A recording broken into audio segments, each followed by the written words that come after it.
Bismillahirrahmanirrahim.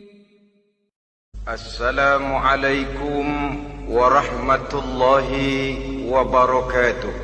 Waalaikumsalam warahmatullahi wabarakatuh. Saudara-saudara kaum muslimin rahimakumullah. Sesungguhnya gaya hidup seseorang sangat ditentukan oleh cara bagaimana dia memandang hidup ini. Dengan kata lain, bagaimana seseorang memandang hidup, begitulah dia akan hidup. Oleh sebab itu, untuk mengubah keadaan seseorang, harus diawali lebih dahulu dengan mengubah caranya memandang kehidupan ini. Itulah sebabnya dalam surah Ar-Ra'd ayat 11, Allah Subhanahu wa ta'ala menjelaskan, Innallaha la yughayyiru ma biqaumin hatta yughayyiru ma bi anfusihim. Allah Subhanahu wa ta'ala tidak akan mengubah nasib dan keadaan satu kaum sampai kaum itu berusaha mengubah apa yang ada di dalam diri mereka sendiri. Yang ada di dalam diri itu tentu tidak lain adalah rule of thinking, bahasa kerennya state of mind, kata orang Kulon, cara berpikir, cara memandang kehidupan yang akan sangat mewarnai cara orang menjalani kehidupan itu sendiri. Oleh karena itu, pada pertemuan kali ini kita akan membicarakan tentang dasar dan tujuan hidup dari seorang muslim di dalam kehidupan ini. Yang pertama, tentang dasar dan landasan hidup. Seorang muslim tak dapat lain mendasarkan kehidupannya dengan Islam. Di dalam mendasari kehidupan dengan Islam ini, Allah Subhanahu wa ta'ala menuntut, Ya ayyuhalladzina amanu dkhulu fis-silmi kafah.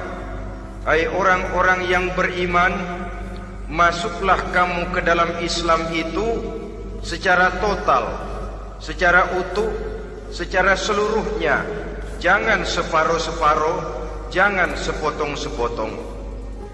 Mendasari hidup dengan Islam artinya menjadikan Islam sebagai way of life, sebagai rule of thinking, sebagai state of mind di dalam kita memecahkan problema-problema kehidupan, sehingga tidak satu persoalan hidup yang bagaimanapun kecilnya sekalipun yang tidak tersentuh oleh nilai-nilai ajaran agama Islam ini.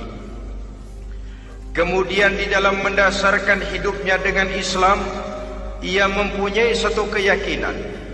Pertama, Islam sebagai dasar hidupnya adalah agama yang sesuai dengan fitrah daripada manusia. Allah Subhanahu wa ta'ala pencipta manusia. Allah Subhanahu wa ta'ala yang menurunkan agama Islam. Oleh sebab itu, tentu saja seluruh konsepsi Islam ini sudah diukur sedemikian rupa sesuai dengan kemampuan yang dimiliki oleh manusia. Secara logika bisa kita katakan, pabrik mobil di Jerman misalnya bikin mobil namanya Mercy. Seiring dengan itu dikeluarkannya buku petunjuk.